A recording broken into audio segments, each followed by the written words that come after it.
Hello class, I hope you all are good. How are you? Today I am your English teacher Niharika, going to start with your second lecture of your first chapter, that is the National Builders. Now the poet name is, as you all know, is Ralph Waldo Emerson. Okay, I hope that you all have done with your homework that I gave yesterday, and you have revised with your poem also. Now we will like to come up with the exercise. Now first of all, open your page number 6 of your book. I hope that you all have opened up your page. Now come up with this B part of your exercise, that is your rhyming word. Okay, now B part of your exercise is your rhyme word. Rhyme words. Now the first word of rhyme is make. Make. Now the first word of your rhyme is make, and the rhyme of your word is shake. Okay, now you can see the first word of your rhyme is make. Now you can see the first word of your rhyme is make and the rhyme is shake. The second word of your rhyme is sleep.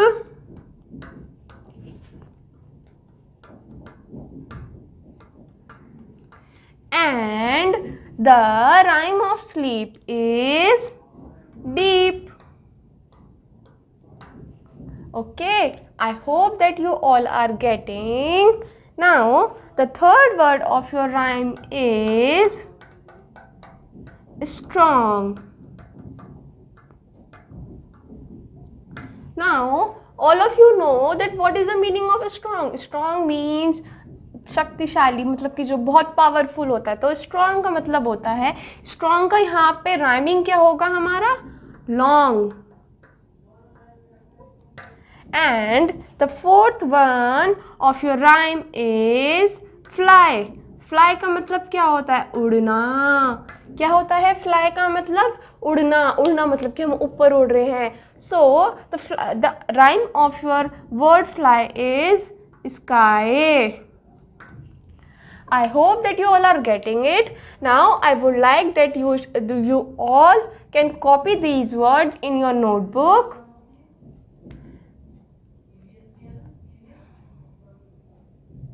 Okay, now I hope that you all have copied your rhyme words. Now we will come up with the third exercise of your book, that is fill-ups. Now I hope that you all are getting it. Now I would like to now you all should open up your copies and write your fill-ups.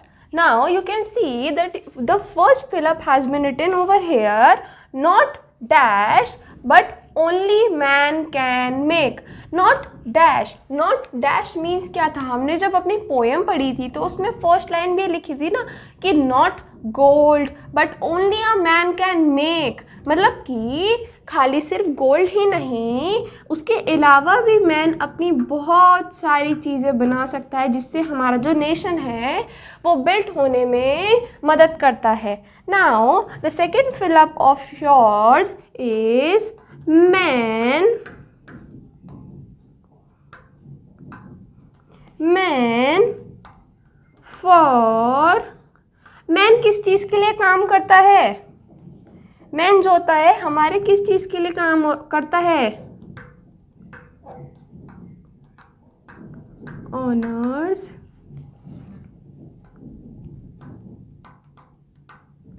सेक. जो man होता है वो जब हमारे nation को build करता है, वो किस चीज़ के लिए नेशन को बिल्ड करता है, man for truth and honour.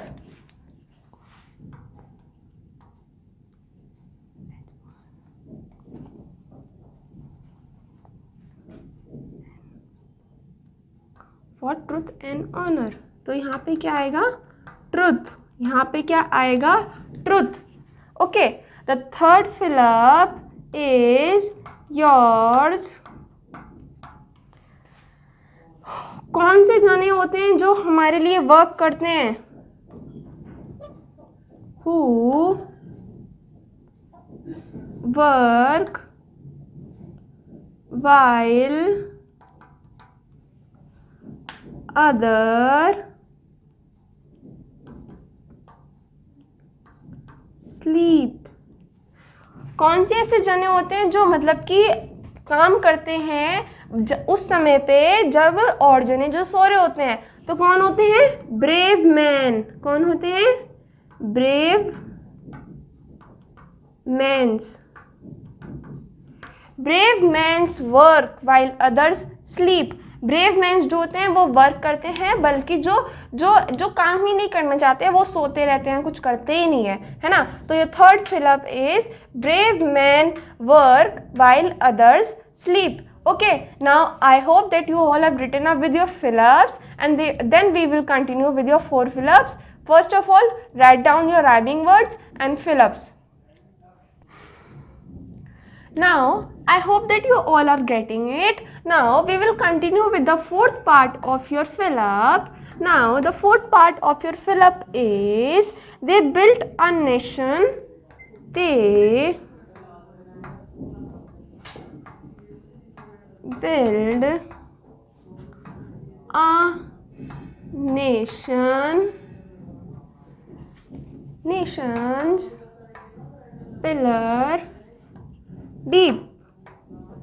तो जो ब्रेव मैन्स होते हैं वो क्या नेशन के जो नेशन के पिलर्स होते हैं उन्हें ही तो डीपली बिल्ड करते हैं. जो ब्रेव मैन होते हैं वही तो, जब हम जो ब्रेव मैन होते हैं वो हमारी फाउंडेशन को आगे ले जाने में मदद करते हैं, तो वही तो जने होते हैं जो हमारे नेशन को बिल्ड करते हैं और पिलर्स को बहुत स्ट्रांगली आगे लेकर जाते हैं, है ना.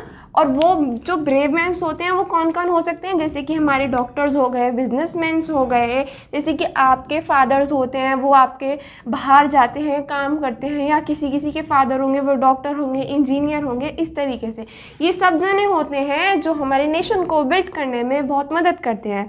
Now we will come at the last point of your fill up, that is and lift them to the dash. कौन जो अब देखो, अब अपने यहाँ पे पढ़ा था कि जो ब्रेव मैन होते हैं वो हमारे नेशंस को बिल्ड करने में मदद करते हैं.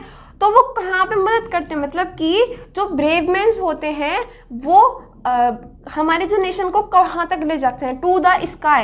And lift them to the sky. कहाँ तक ले जाते हैं हमारे ब्रेव मैन्स हमारे नेशन को?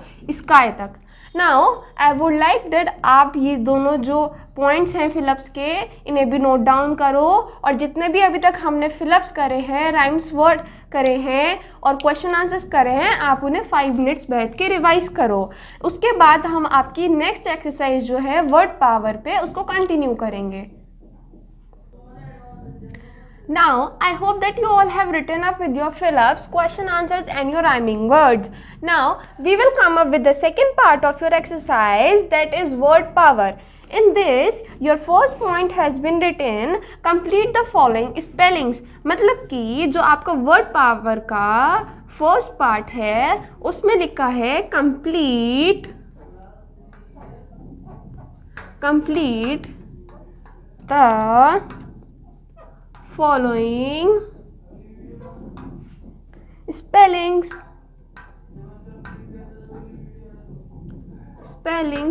मतलब कि आपको कुछ वर्ड्स दे रखे होंगे जिनके बीच में आपको स्पेस छोड़ रखी होगी, आपके वर्ड्स के अल्फ़ाबेट्स छोड़ रखे होंगे, आपको वो स्पेलिंग पूरी लिखनी है. तो आपका फर्स्ट वर्ड है G-L-D.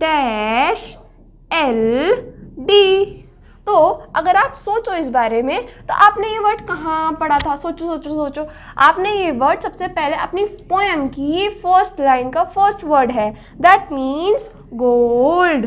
It means gold. Gold means wealth. Now in this poem, gold refers to the wealth of a person. The second word of your spelling is P dash O dash L E. Now the second word of your spelling is P dash O dash L E. It refers people. Now people किन्हें कहते हैं? People हम जनों को कहते हैं, हम जैसी हम सब हैं, हम सब में जो हमारे जो नेशंस में इतने सारे अलग अलग कल्चर के अलग अलग जने रहते हैं उनको हम पीपल कहते हैं. The third word is yours is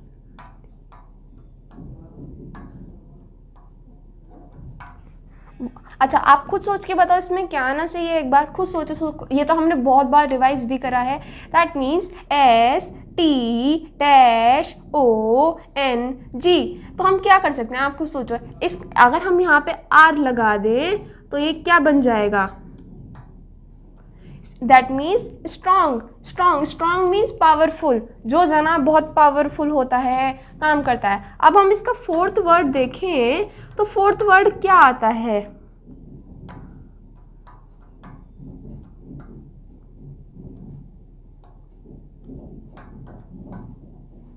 okay, तो फोर्थ वर्ड हमें दे रखा है H dash N O dash R. तो फोर्थ वर्ड हमारा क्या है? सोचो. अगर हम इसमें HONOUR, अगर हम इसमें HONOUR, तो ये क्या हमारा बन गया? ऑनर. ऑनर का मतलब क्या होता है? जब हम किसी चीज़ को ऑनर देते हैं, रिस्पेक्ट देते हैं, ये वो होता है. अब आपने वैसे अगर हम इसमें काम करें तो अब हम इसके फिफ्थ वर्ड पे आते हैं. दैट इज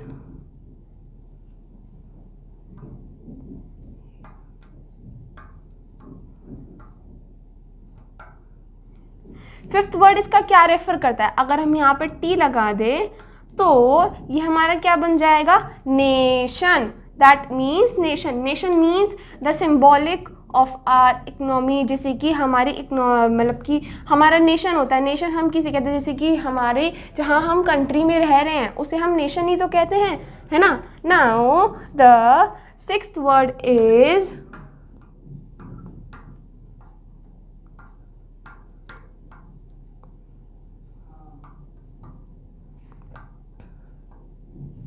हाँ, तो अगर हम यहाँ पे PILL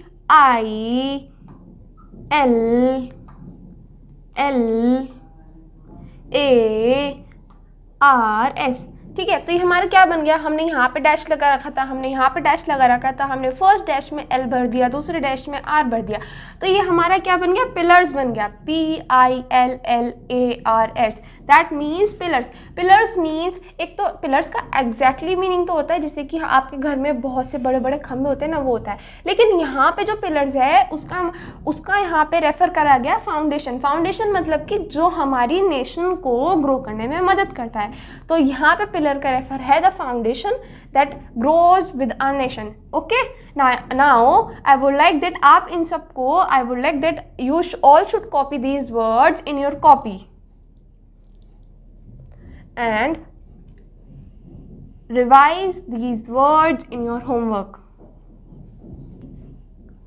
I hope that you all have done it. Now we will come up with the second exercise of your word power, that is name the few birds are given under column A and description under column B. The names of word with their description. मतलब कि आपको column A दे रखा है, आपको यहाँ पे column A दे रखा है जहाँ पे आपको यहाँ पे आपको कॉलम A दे रखा है और यहाँ पे आपको कॉलम B दे रखा है. यहाँ पे आपको बर्ड्स के नेम दे रखे हैं और यहाँ पे आपको उनको डिस्क्राइब कर रखा है. नाउ अब आपको इन दोनों की मैचिंग करनी है. मतलब कि एक सिंपल सा मीनिंग है, आपको इन सब की मैचिंग करनी है। फर्स्ट ऑफ ऑल आप इन सब को खोलो, अपनी पेंसिल्स लेके आओ, then we will continue. Now childrens, मुझे आई होप दैट आप सब ने अपनी बुक्स खोली होंगी। बुक्स पे पेज नंबर, आप अपना बुक्स पेज नंबर 6 खोलें। पेज नंबर 6 पे अब आपका सेकंड जो एक्सरसाइज है वो है मैचिंग। मैचिंग में अब आपको, अब आप ना अपनी ये जो मैचिंग है ये आप अपनी बुक्स में ही करेंगे, आपको इसके लिए पर्टिकुलरली कॉपी में करने की ज़रूरत नहीं है। Now I would like that आप लोग अपनी पेंसिल्स और इरेजर्स निकालें और पेज नंबर 6 खोलें। पेज नंबर 6 पे आपके फर्स्ट कॉलम में आपको जो बर्ड्स हैं, बर्ड्स के नाम दे रखे हैं। आपकी जो एक्सरसाइज है उसके फर्स्ट कॉलम में आपको बर्ड्स के नेम दे रखे हैं, बर्ड्स नेम दे रखे हैं, ठीक है, बर्ड्स नेम दे रखे हैं। और सेकंड कॉलम में उसकी एक्सप्लेनेशन दे रखी नेशन दे रखी है ना। तो आपकी जो फर्स्ट वर्ड है, फर्स्ट जो आपकी बर्ड है वो है हीरॉन। हीरॉन, हीरॉन को आप, ये कौन सी बर्ड होती है? It's a kind of small and wild duck. ये जो बर्ड होती है, ये हिरॉन जो होती है ना, हिरॉन बेसिकली जैसे कि अगर आपने नॉर्मल डक देखी होगी, नॉर्मल डक होती है, लेकिन ये नॉर्मल डक नहीं होती। हिरॉन एक वो डक होती है जो बहुत छोटी सी होती है। इसका मतलब है a kind of small wild duck. A kind of small मतलब कि बहुत छोटी सी डक होती है और बहुत जंगली होती है। जंगली मतलब कि ये जो डक होती है ना, बेसिकली हमारे जैसी हम आसपास रहते हैं ऐसे नहीं मिलती, ये जो जंगल होते हैं ना, जंगलों में मिलती है। हाँ, नाउ अगर हम सेकंड वर्ड पे आए तो सेकंड वर्ड है हमारा VENTURE। वेंचर। वेंचर क्या होती है? जैसे कि हमारा ईगल, जैसे हमारी बर्ड होती है ना, वैसी बर्ड तो हो गई हमारी, बहुत स्मॉल सी होती है। आपने कभी ईगल देखी होगी ना, ईगल की तरह, ईगल को कहते हैं हम हमेशा वेंचर। वेंचर बिल्कुल ईगल की तरह होती है, ठीक है। तो ये हमारी क्या होगी? नाउ पहले, सबसे पहले आप हीरोन को a kind of small and wild duck, इससे मैच करो। ये ना आपके बी कॉलम के सेकेंड लाइन है, उससे मैच करो। देखो उसमें लिखा है ऐसी, a kind of small wild duck है। फिर हम इसके सेकेंड पार्ट पे आएंगे। सेकेंड पार्ट हमारा वेंचर था। आई होप दैट आप सबने फर्स्ट वाले को मैच कर लिया होगा। नाउ अगर हम सेकंड पार्ट पे आए तो सेकंड पार्ट हमारा वेंचर था। इट्स अ बर्ड, ये एक बर्ड है। It's a bird, it's a large bird, it's actually a large bird. ये एक बहुत बड़ी बर्ड होती है, मतलब कि हमारी जो बर्ड होती है ना वो छोटी छोटी इतनी इतनी सी होती है, पर ये बहुत बड़ी, जितनी एक ईगल होती है ना, इस तरीके की बर्ड होती है। Now it's a large bird which live on the flesh of dead animals.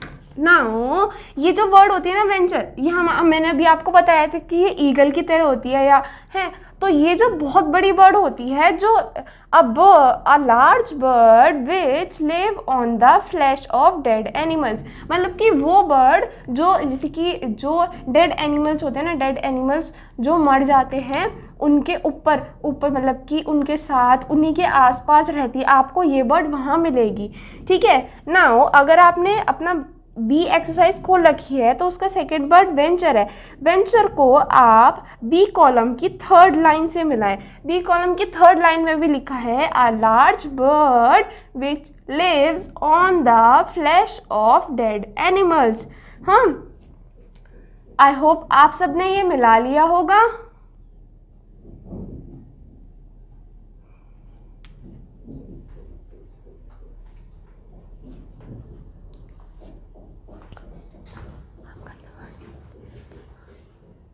Now we are coming up with the third word of your bird name, that is nightjar. Nightjar क्या होती है? अगर हम बात करें third word जो कि night jar, ठीक है. नाइट जार क्या होती है? A bird that flies at night. वो बर्ड जो रात को उड़ती है. नाइट जार हम उसे कहते हैं, वो बर्ड जो रात को उड़ती है. तो अगर आप इसका थर्ड वर्ड देखें, थर्ड वर्ड बी कॉलम की जो फर्स्ट लाइन है, a bird that flies at night, ये उसी से मैच होगी, ठीक है. अगर हम फोर्थ वर्ड पे आए तो वो क्या है? TEAL, teal. It's a teal, a kind of wading bird. A kind of wading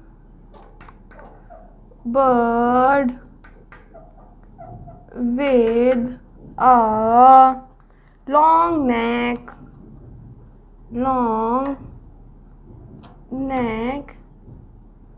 and legs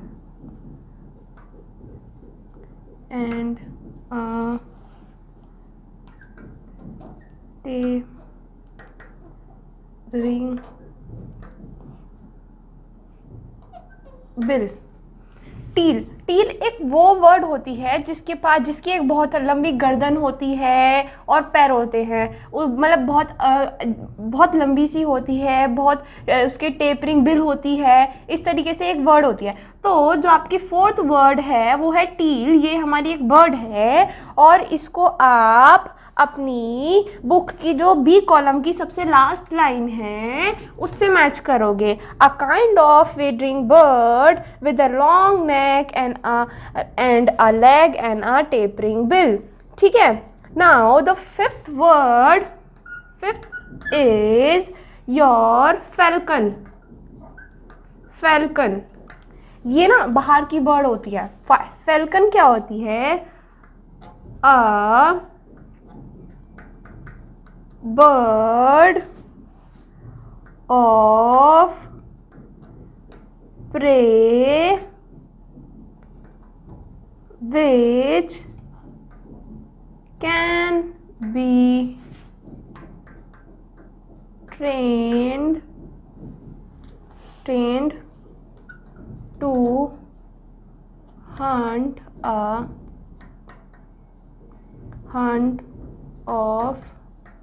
the bird.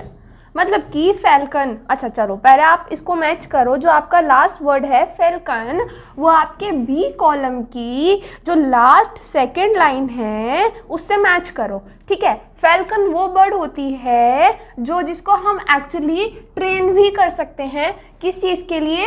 कि हम जैसे कि कोई बर्ड होती है उसको हमें टारगेट करके पकड़ना होता है ना, उस चीज़ के लिए हम उसे इस फैल्कन जो एक बर्ड होती है उसे हम ट्रेन भी करते हैं. और ये वो बर्ड भी होती है जो किसी को हंट करना मतलब कि होता है किसी को पकड़ना. जैसे शेर होता है. शेर क्या करता है? जब वो जंगल में छुप के बैठा रहता है तो उसे जब भूख लगती है वो छुप के बैठता है ना, कि उसे हंट करना है, उसे पकड़ना है कि उसे वो अपना खाना खा सके. इस तरीके से जो फैल्कन बर्ड होती है वो हंट करती है, मतलब कि जानवरों को, और मतलब ये एक ट्रेनिंग बर्ड भी कहलाती है, ठीक है. Now, I hope that you all have matched these birds' name with their meanings. Okay, now I would like that you should open up with the next page of your book, that is page number 7.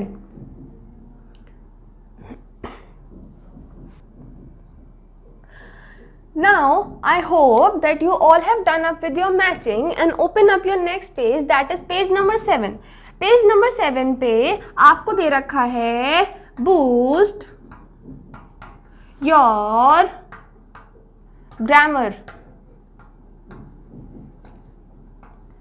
Okay, in this हमारी सिर्फ ये सबसे पहली exercise जो है ये हमारी reading skills पे डिपेंड करती है, ठीक है। तो इसमें हमें ट्रांजिटेटिव और इंट्रांजिटेटिव वर्ड्स बताने हैं, ठीक है। ट्रांजिटेटिव वर्ड्स क्या होते हैं? ट्रांजिटेटिव वर्ड्स वो होते हैं जो हमारे किसी, जैसे कि हमारे पास एक ये एक बॉल है, ठीक है, और राम है, राम इस बॉल से खेलने के लिए आया है, इस बॉल से वो खेलना चाह रहा है। तो मतलब कि वो ट्रांजिटेटिव वर्ड्स वो वर्ड्स जो किसी ऑब्जेक्ट को स्पेसिफाई करते हैं, मतलब कि वो वर्ड्स जो बताते हैं कि हाँ इसके पास ये एक माइंडसेट लेके चल रहा है कि हाँ इसे इसके साथ खेलना ही है। For example the tall boy broke the glass.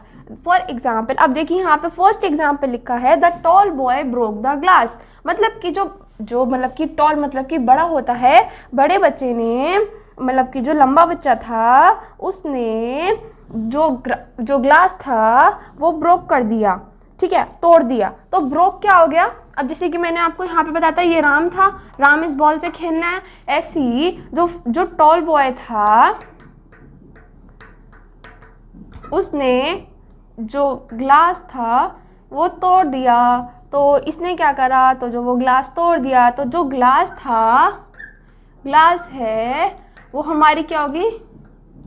Transitive verb, ठीक है। तो ग्लास हमारी क्या होगी? Transitive verb. Verb that is not helping an object is called intransitive verb. वो वर्ब जो किसी ऑब्जेक्ट को स्पेसिफाई नहीं करती वो हमारी इंट्रांजिटिव वर्ब होती है। वो वर्ब जैसे कि हाँ ठीक है, जैसे कि वो जैसे कि अब इसने ग्लास तोड़ दिया, लेकिन वो जो ग्लास था वो स्टील का ग्लास था। अब जैसे कि हमने ट्रांजिटिव वर्ब में तो ये पढ़ा था कि जो टॉल बॉय है उसने ग्लास ब्रोक कर दिया, तो मतलब कि उसने शायद कांच का ग्लास ब्रोक कर रहा होगा तभी तो है। लेकिन अगर सोचो ये जो बॉय है, इस बॉय ने जो हमारे स्टील के ग्लास होते हैं ना जो हम घर पे रहते हैं, अगर वो वाला ग्लास गिर दिया या ब्रोक कर दिया तो मतलब किससे कोई फर्क ही नहीं पड़ता, क्योंकि स्टील का ग्लास तो टूटता ही नहीं है। तो वो क्या हो गया? वो हमारी ट्रांजिटिव वर्ब हो गई, ठीक है। नाउ अगर हम नीचे आए तो नीचे हमें क्या दे रखा है?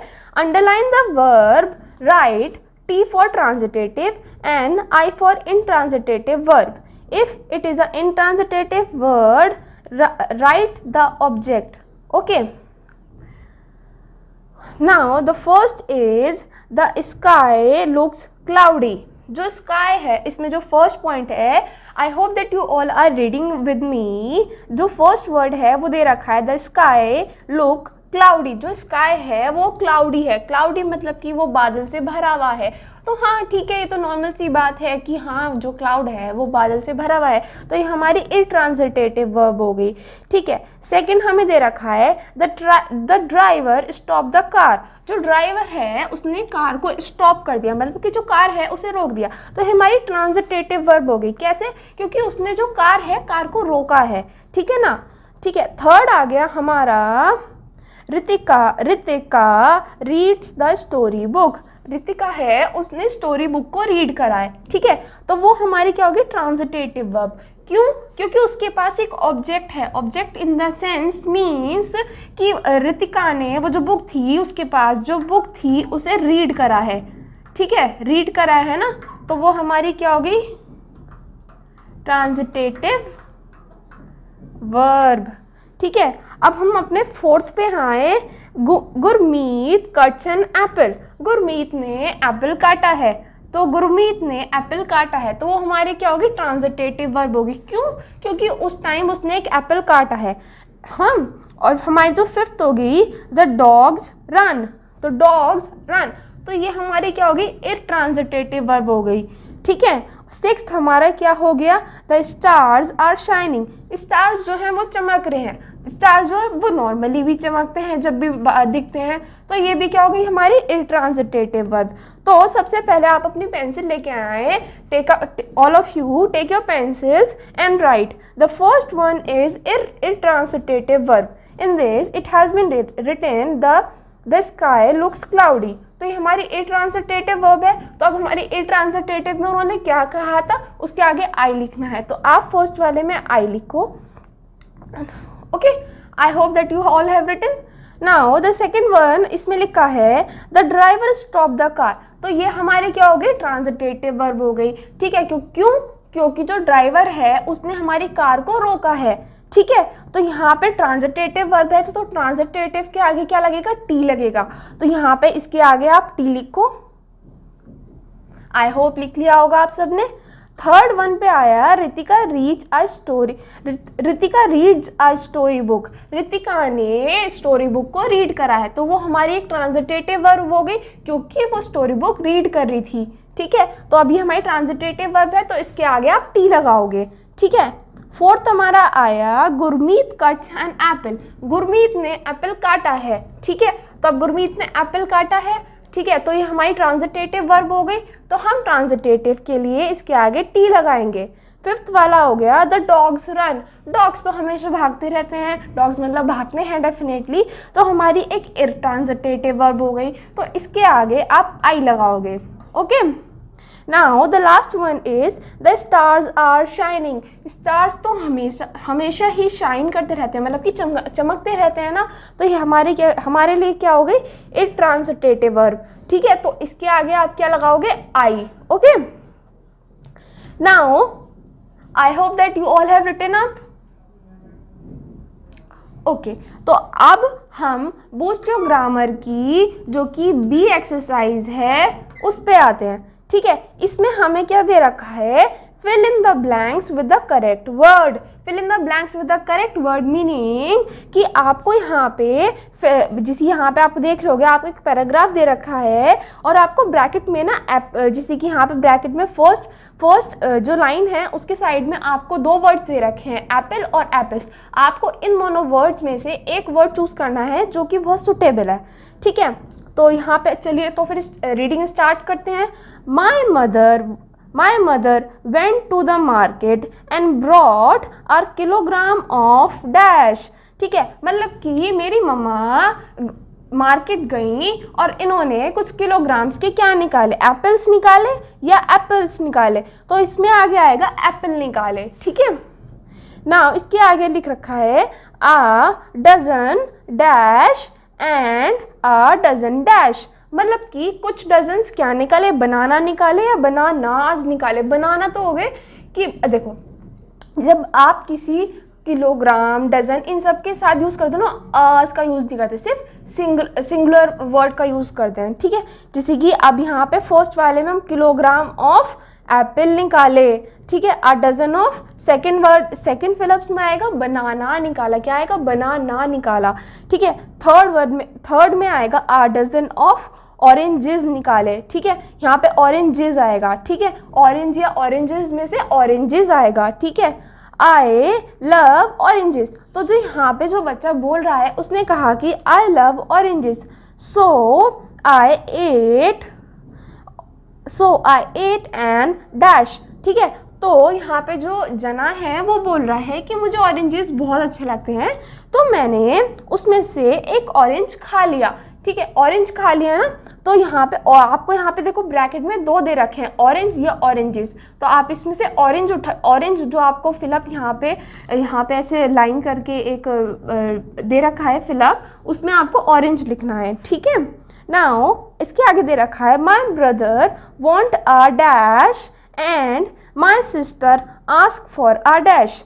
ठीक है, कि मेरे ब्रदर ने क्या मांगा, मेरे ब्रदर ने बनाना मांगा या बनानाज मांगे। तो मेरे ऑफकोर्सली जब आप कुछ खा रहे हो तो आप एक एक करके तो खाओगे, बहुत सारी चीज़ें एक साथ तो नहीं खा सकते ना, तो इसमें भी लिखा है माई ब्रदर वॉन्ट अ बनाना, कि मेरे ब्रदर को एक बनाना चाहिए, and my sister ask for an apple, कि मेरे ब्रदर को तो एक बनाना चाहिए और मेरी जो सिस्टर है उसने एक एप्पल खाने के लिए पूछा। ठीक है, तो ये वाला जो है इसमें आप बनाना लिखोगे और my sister ask for an apple. ठीक है, तो इससे नेक्स्ट फिलअप है उसमें आप एप्पल लिखोगे। आ ट्री हैज़ अ डैश। ठीक है, अब देखो a tree has a dash. ठीक है, अब ये ट्री होता है ना, ठीक है, तो ट्री की जो ये वाला पार्ट होता है ना, ये वाला, इसे हम ट्रंक बोलते हैं। क्या बोलते हैं, ट्रंक। ट्रंक मतलब होता है जैसे कि ट्री, ट्रंक होता है इसका जो ये जो लकड़ी का पार्ट होता है ना, लकड़ी का ऐसे ऐसे लकड़ी का पार्ट होता है ना यहाँ पे, तो इसे हम ट्रंक बोलते हैं, ठीक है। तो ये इसको हम ट्रंक बोलते हैं, ठीक है। तो इसमें ये पूछा है a tree has one dash, तो वन ऑफकोर्सली ट्री के पास एक ट्री है तो ट्री के पास तो एक ही ट्रंक होगा ना, तो इसमें आप लिखो a tree has one trunk. देखो यहाँ पे दो ऑप्शंस दे रखे हैं आपको, ट्रंक या ट्रंक्स, तो आपको सेकंड ऑप्शन नहीं लेना, आपको फर्स्ट ऑप्शन लेना है, वो क्या है, ट्रंक, ठीक है। बट मैनी फिर देखो, अब देखो हाँ ठीक है, देखो ये हो गया हमारा ट्री होता है, ट्री होता है, ट्री में यहाँ देखो ये तो उसकी ट्रंक हो गई, ठीक है। और ट्री में बहुत सी छोटी छोटी ब्रांचेस नहीं होती, ब्रांचेस जिसके ऊपर बहुत सारे लीव्स होते हैं, ठीक है। तो जो ट्री है, ट्री पे ट्री है और ट्री की अब यहाँ पे आगे क्या लिखा है, एंड मैनी डैश, डैश में आपको यहाँ पे फिलअप नहीं दे रखा, लेकिन आपको लिखना ज़रूर है कि ब्रांच है या ब्रांचेस है, तो आप यहाँ पे ब्रांच लिखोगे, फर्स्ट वर्ड लिखोगे, ओके। नाउ फुल स्टॉप लग गया, ओके। अब एक बार आप जितना भी आपने अभी तक यहाँ तक पढ़ा है ना ये फिलअप्स, इनको एक बार आप जस्ट रिवाइज करो, एक बार इन्हें रीड करो, फिर जो हमारी लास्ट के फिलअप्स हैं चलो इनको अभी हम करते हैं, ठीक है। अ डैश ब्रांच या ब्रांचेस, ठीक है, इसमें आपको दे रखा है वर्ड ब्रांच या ब्रांचेस, तो आपको यूज करना है branch has a number of, देखो अब यहाँ पे ट्री था, ट्री की ये ब्रांचेस थी, अब मैंने आपको बताया था ना इस पे बहुत सी लीव्स भी होती हैं, लीव्स, एक ट्री होता है, ट्री पे तो बहुत सारी लीव्स होती हैं, देखो यहाँ पे भी बहुत सारी लीव्स होती हैं, ठीक है। तो एक ये इसकी ट्रंक हो गई, ये इसकी ब्रांचेस हो गई और ये इसकी बहुत सारी लीव्स हो गई, ठीक है। तो इसने यही बात यहाँ पे एक्सप्लेन करी है, अ ब्रांच, जो लास्ट फिलअप का लास्ट थर्ड फिलअप है उसमें तो आपका ब्रांच आएगा, a branch has a number of leaf या लीव्स, ठीक है। अब यहाँ पे आपको दे रखा है जब हमारे पास बहुत सारा कलेक्शन होता है किसी चीज़ का तो हम उसमें ना ES का यूज़ करते हैं, ठीक है, ठीक है। अब यहाँ पे हमने देखा कि एक जो ब्रांच है उस पर बहुत सारी लीव्स हैं, ठीक है, तो अब यहाँ पे हम नंबर ऑफ लीव्स यूज़ करेंगे, ठीक है। तो अब आप इसमें यहाँ पे दो ऑप्शन दे रखे हैं, लीफ या लीव्स, ठीक है। तो फर्स्ट ऑप्शन जो है लीव्स, आप उसे राइट डाउन करोगे, एंड फ्लावर्स, है ना, एंड जो आपका लास्ट फिलअप है उसमें फ्लावर या फ्लावर्स दे रखा है, तो आप यहाँ पे फ्लावर्स का यूज़ करोगे, ठीक है। Now I hope that you all have written up with your answers, okay. Now we will come up with the second exercise, that is make a new word and complete the sentences, okay. Now first of all open your pages with your pencil and pens, okay.